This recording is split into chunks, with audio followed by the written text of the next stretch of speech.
అండి. నేను మీ Jyothi. Welcome to Jyothi's world.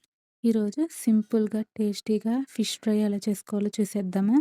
ముందుగా ఫిష్ పీసెస్‌ని తీసుకొని మజ్జిగలో వేసి బాగా వాష్ చేసుకోవాలి. ఇలా మజ్జిగ వేసి వాష్ చేయడం వల్ల నీచు వాసన రాకుండా ఉంటుంది.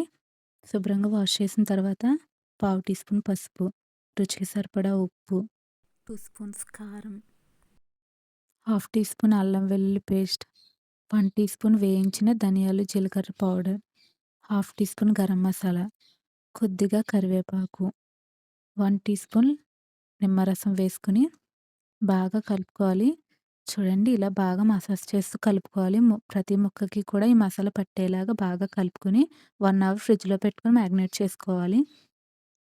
ఇవి మ్యాగ్నేట్ అయిన తర్వాత స్టవ్ వెలిగించి ప్యాన్ పెట్టుకొని డీప్ ఫ్రైకి సరిపడా ఆయిల్ వేసుకోవాలి. ఆయిల్ తక్కువగానే వేసుకోండి. ఈ ఫిష్ ఫ్రై చేసిన తర్వాత ఆయిల్‌ని మరలా యూజ్ చేయకూడదు. ఆయిల్ హీట్ అయిన తర్వాత ముందుగా మ్యాగ్నేట్ చేసి పెట్టుకున్న చేప ముక్కల్ని వేసుకొని గోల్డెన్ బ్రౌన్ కలర్ వచ్చేంత వరకు వేయించుకోవాలి. చూడండి ఇలా వేగిన తర్వాత ఒక ప్లేట్‌లోకి తీసుకొని సర్వ్ చేసుకుంటే పప్పు చారులోకి గానీ, చారులోకి గానీ సైడ్ డిష్‌గా చాలా బావుంటుంది. పిల్లలు కూడా చాలా ఇష్టంగా తింటారు. మీరు కూడా ఒకసారి ట్రై చేయండి. మీ ఫీడ్‌బ్యాక్‌ని కామెంట్ రూపంలో తెలియచేయండి. Thanks for watching. వీడియో నచ్చితే లైక్ చేసి సబ్స్క్రైబ్ చేసుకోండి.